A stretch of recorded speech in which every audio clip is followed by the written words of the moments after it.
us on Instagram to see what's trending in your area. SEC Championship coverage is brought to you by the Gerald Jones Auto Group. From the station that's on your side, this is News 12 NBC 26 this morning. Good morning. Thank you so much for joining us. We are taking a live look at Mercedes-Benz Stadium, where in just about 10 hours, the Georgia Bulldogs will take on Alabama in a shot for the SEC Championship. The countdown is on, and we are live from Atlanta this morning.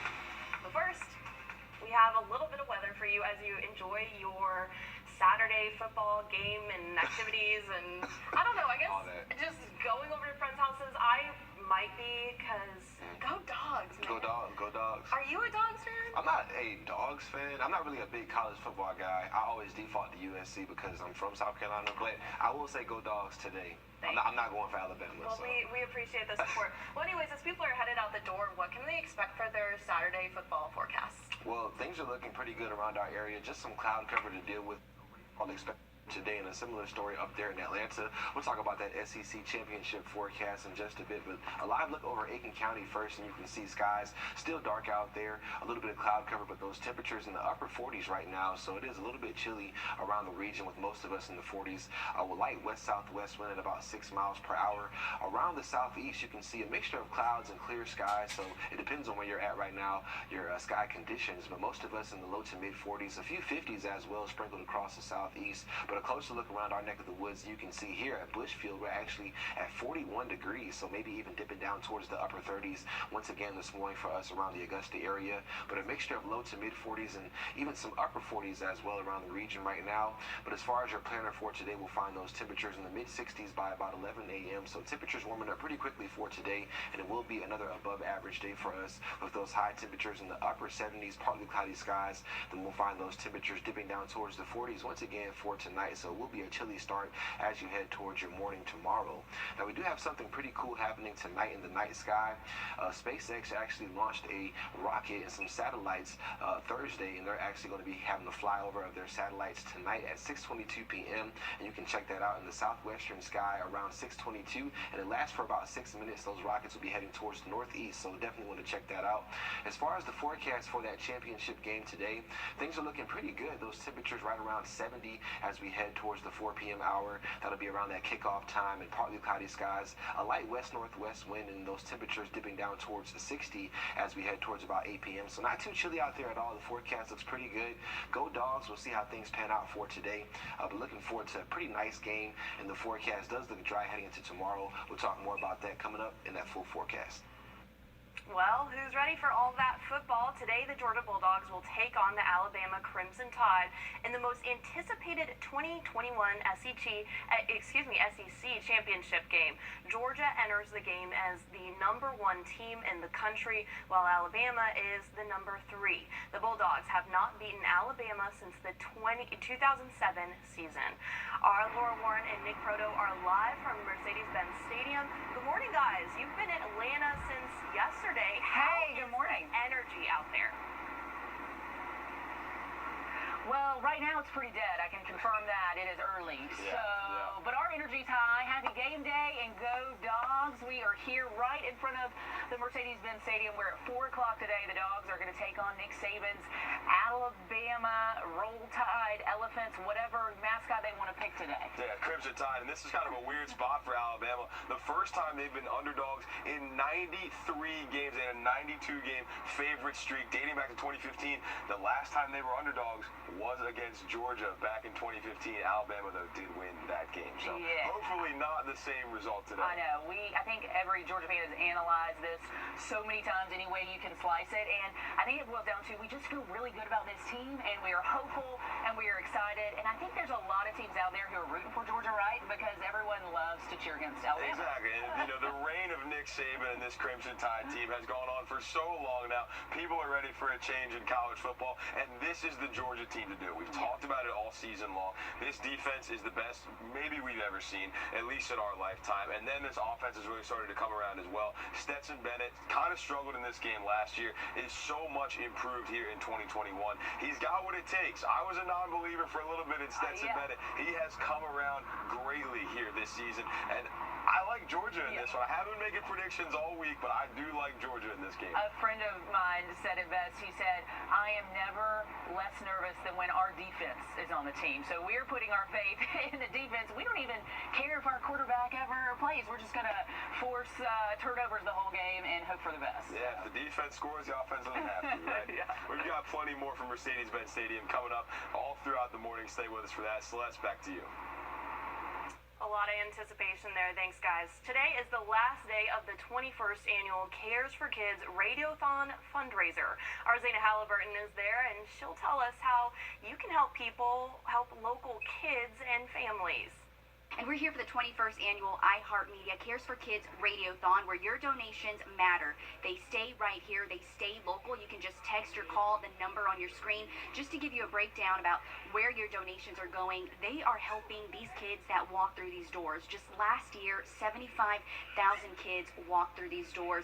The Children's Hospital of Georgia does about 25 to 30 surgeries a day, so they need your donations to keep doing all the things they do. Your donations, they pay for equipment, research, programs, and even care. So you can start ringing those lines this morning at 8. You have from 8 to 1, or you can text CHOG to 51555. Reporting here at the Children's Hospital of Georgia, Zana Halliburton on your side. Making housing affordable in Augusta, it's something city leaders are working towards after our I-Team first exposed the problem 2 months ago. Here's News 12's Kennedy Harris with all the details about a new loan program on the table. This plan has not been approved yet. It has to be voted on by the full commission first. But in the meantime, the Homelessness Task Force says they're getting ready to present their plan soon. They'll be heading to Savannah next week to tour its tiny home village with the goal of doing something similar here. Meanwhile, a new forcible entry policy is now in effect for Augusta-Richmond County firefighters. This comes nearly 3 months after our I-Team exposed how the previous policy kept firefighters from forcing their way into the home of an Augusta woman while she was begging for help. Go across with the address of your emergency. Oh, God, I cannot breathe. You said you can't breathe? I can't breathe. Okay, can we go ahead and get first responders in route, Richmond County? Yeah, I do.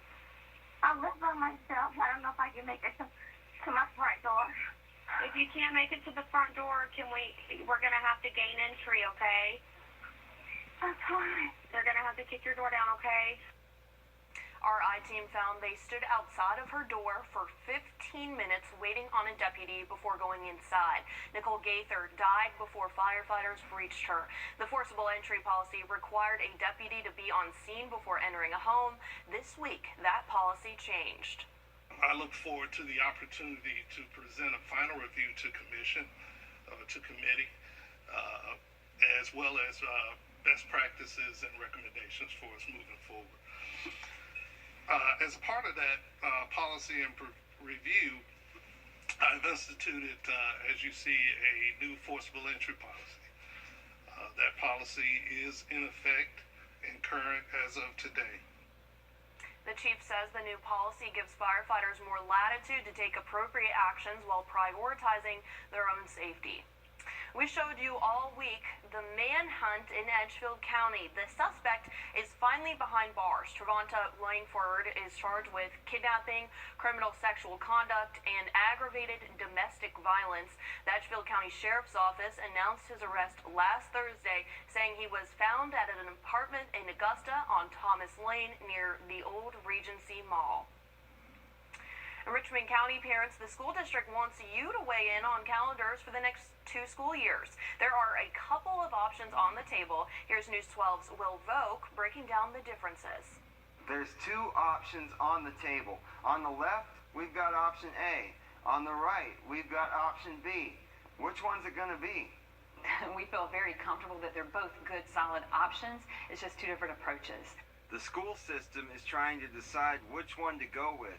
Before they do, they want to hear from you. That feedback is very important to us. We don't want to step too far out without making sure this is what the community really wants. So what do these calendars look like? They have a lot in common. The first day, last day, Thanksgiving, winter, spring breaks, they're all the same. But calendar A has something calendar B doesn't. Virtual learning days. But we really wanted some feedback on how they feel about our asynchronous days. They started doing this because of the pandemic, but now they're thinking about keeping it. If they go with option A, that means 4 virtual learning days. Option B has none. They think virtual learning has its benefits. It's going to take family support, but it's also going to give our teachers an opportunity to be able to conference with parents, continue to work on planning, grading. But they know a change like this might be a challenge. That's why they want to know what you think. In Augusta, Will Volk, on your side.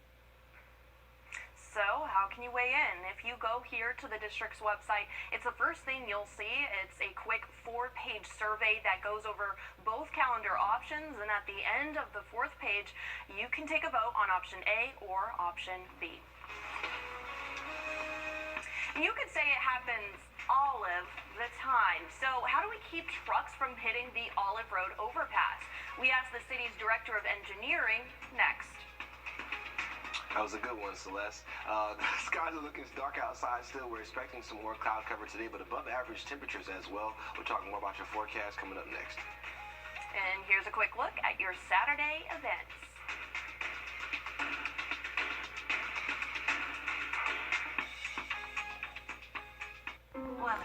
SEC Championship coverage is brought to you by the Gerald Jones Auto Group. The parents of the alleged Michigan school shooter are now behind bars after getting arrested around 2 a.m. today in Detroit.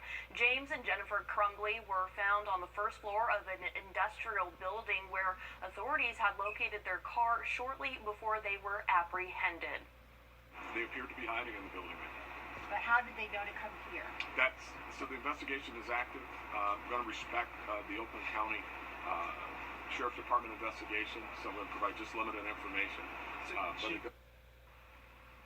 And the Crumblies were charged Friday with 4 counts of involuntary manslaughter over the shooting of their son, or the alleged shooting their 15-year-old son committed. Ethan, he's accused of carrying it out on Tuesday when 4 students were killed and 7 others were wounded at Oxford High School. Also breaking, Aiken County crews responded to a house fire at the 100 block of White Ash and Cemetery Road in Graniteville. According to Aiken County coroner, 2 elderly residents were trapped inside of the home. The identities of the residents have not been released yet. And it's a magnet for crashes in Augusta, and it's only a matter of time before the next box truck finds itself stuck under the Olive Road Bridge. The number of crashes is climbing, but now there are new funds hoping to fix the problem. Here's News 12's Will Volk with what changes the city is considering. The Olive Road Bridge has been struck by a truck 7 times this year. That's more than the last 2 years combined. But why? The drivers are taking their chance. They just think they can get through it. Augusta's director of engineering is trying to figure out what else to do. They already have speed humps, and they've got at least a dozen signs, including some that read, "No trucks." But what do we keep seeing? Trucks. I mean, they need to follow the posted sign, you know. Malik doesn't think they need to add more signs, but he does think something needs to be done. A truck hit the bridge last week, and that shut down the road for days. So what else can they do? He thinks the best way to solve the problem is a new bridge. That's the only solution right now. But he says they'll have to work together with the railroad to build it. He thinks it could take years and cost tens of millions of dollars. You know, that kind of money is not easy to find. But he hopes money from the infrastructure bill will help pay for it. And until they can find the money, you'll just have to follow the signs. In Augusta, Will Volk, on your side. Again, nothing is set in stone, but if money does go towards the Olive Road Bridge, Dr. Malik says a project like this would take 6 to 8 years. On to weather now, where, 6 to 8 years, that is quite a long time. But, Mikkel, as people are headed out the door, hopefully not hitting the Olive Road Bridge on their way out, what are they looking at? I know it happens all of the time, but hopefully nobody hits it today or anytime soon. That's crazy, 7 times this year alone. So that bridge is pretty strong to still be standing after 7 trucks have ran into it. But here's a live look from Grovetown to I-20. A few cars out there this morning, so pretty active for this time of morning on a Saturday. The horizon now starting to pop. You can see a few of those low-level clouds out there this morning. Temperatures in the low 40s from Bushfield Airport, so it is a chilly start this morning. But temperatures have bumped up 1 degree now towards 42, so maybe we won't dip into those upper 30s, which would be good news for this morning.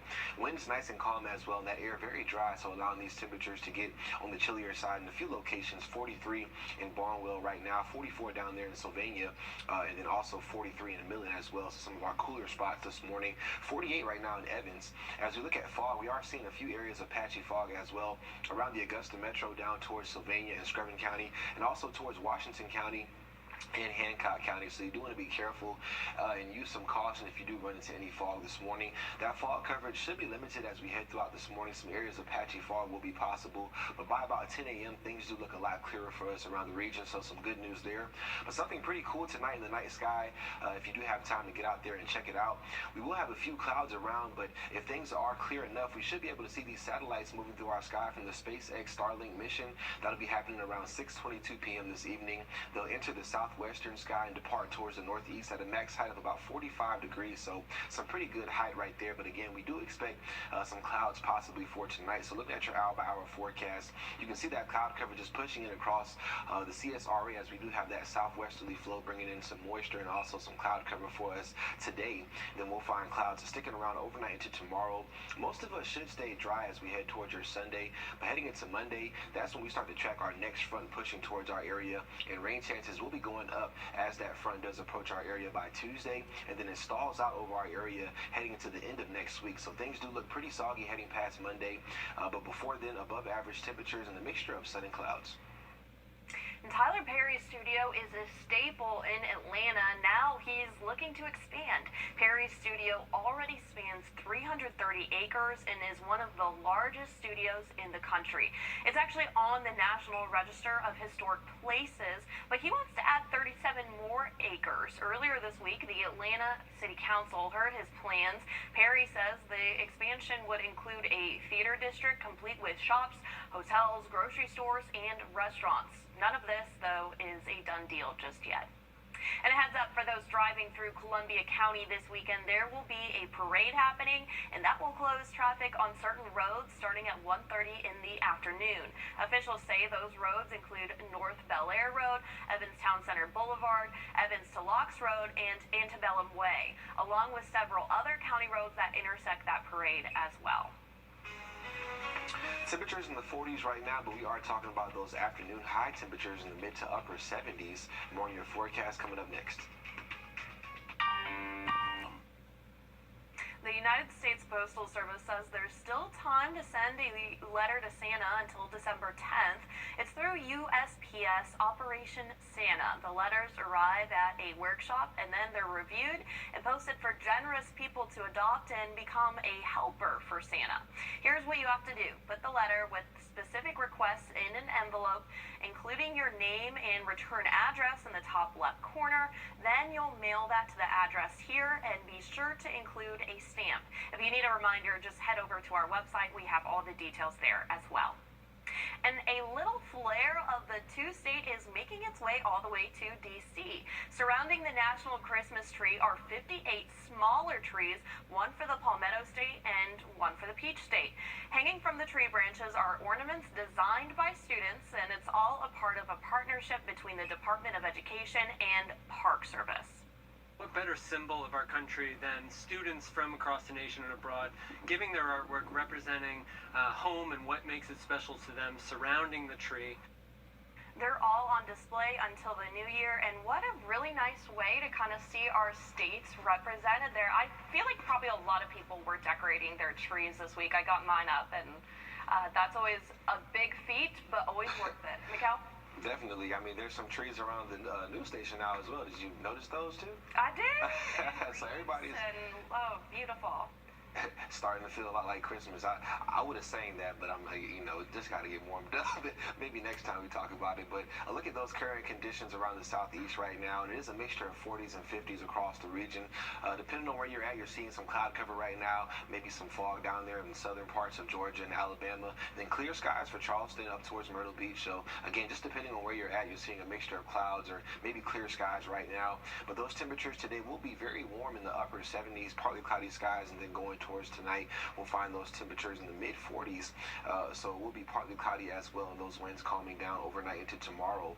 Now, as far as the SEC championship game today, we do have Alabama versus the Georgia Dogs, and we'll find those conditions and temperatures pretty comfortable and nice out there for the game. Kickoff around 4 p.m., and we're expecting partly cloudy skies. Those temperatures near 70, so it should be a very comfortable feel out there for those football players. As far as your hour-by-hour forecast, we'll see that cloud cover continuing to push in across our area and sticking around overnight into tomorrow as well. And then for tomorrow, we should find those temperatures once again getting up towards at least the 70-degree mark around the region, and things staying dry for us for your Sunday. Heading into Monday, maybe an isolated sprinkle possible, but that better chance for rain coming Tuesday and the rest of next week as a cold front does work through our area and gets stalled out over the region. Keep it here with us. We have more news and weather coming up after a short break. You don't want to miss it.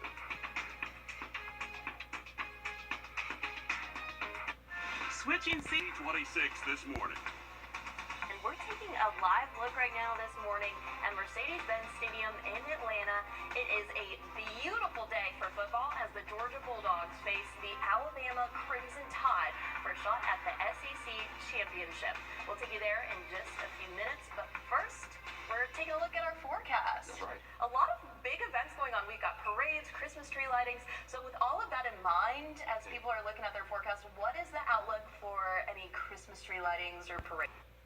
Who is ready for some football today? Talk more about those rain chances for next week coming up in just a bit. Who is ready for some football? Today, the Georgia Bulldogs will take on the Alabama Crimson Tide in the most anticipated 2021 SEC championship game. Georgia enters the game as the #1 team in the country, while Alabama is #3. The Bulldogs have not beaten Alabama since the 2007 season. Laura Warren and Nick Proto are live from Mercedes-Benz Stadium. Good morning, guys. It's an early morning, but there's so much anticipation surrounding this game. Break it all down for us. Well, we are up early, and we're not the only ones on the way over to the stadium. If you can believe it, at 5 a.m., we saw a Georgia fan on a bird scooter. He was already looking for game day. Yeah, he was looking for it, as I'm sure a lot of people have been. That's over at the Georgia World Congress Center, where they're continuing the fanfare that we saw yesterday. And it's going to be even bigger today. They've got game day, SEC Nation. They've got Zach Brown Band doing a performance over there. So it's going to be a lot of fun before everybody comes on over to the show here at Mercedes-Benz Stadium. And we are expecting it to be wild in there. You know, the thing that I think I'm worried about as a Georgia fan, though, is you never want to play Alabama, period, in a sense. You also never want to play Alabama when they're an underdog, looking to prove something. Yeah, and Nick Saban talked about how dangerous 2-loss teams are this year with A&M and Mississippi State and LSU and all those guys. Well, now he's on that side of it as the 1-loss team back against the wall, really in an unfamiliar spot for Alabama. We talked about it earlier. They've been favored in 92 straight games. Now their backs are against the wall. They've got nothing to lose. They're playing with house money here tonight. Yeah, and that makes us very nervous, but more so than any team I've seen in my 32 years of being a Georgia fan, this one feels like they've got the special sauce, and that is what's making Georgia fans so excited and so hopeful. But we've been hopeful before, so we know how to get smacked right down off that podium. 14-year drought Georgia is trying to break this year. They haven't won against Alabama since September of 2007. Laura, you just said, you threw the age out there, so if I say you're a freshman at college, I was that's a not all freshman. I was 10. I thought that was going to be normal. Yeah. Like, I was like, oh, we're going to play Bama and we're going to beat them. And then 14 years later, I'm still waiting on that to repeat. Well, you're not the only one. It takes people a long time to get to beat Bama. Yeah. The last SEC EC to beat Bama, 2010, South Carolina. So it's not just Georgia. You hear the Gamecock throw that. He loves that stat. Of course. He loves it. Listen, we don't have a lot to cheer for these past 11, 12 years. But a lot of teams really struggle to beat Alabama for good reason. We've seen just how dominant they've been. But You said if there's a Georgia team to do it, I know. this is going to be the one. They give up fewer points per game than we've ever seen since the turn of the century, fewer yards per game than we've seen in a long time. The 2011 Alabama defense, one of the best we've ever seen. This Georgia defense, statistically, just as good, if not better. So there's a team to do it. It's going to be putting our hope in the D-line, Jordan Davis. We are praying to all of the to all of the football gods. So we're excited for this game coming up. 4 o'clock, CBS. Can't miss it. Yeah, well, plenty more from Mercedes-Benz Stadium throughout the morning. We'll send it back to you, Celeste. A lot to look forward there. Thanks, guys. A local lawsuit finding its way to federal court early.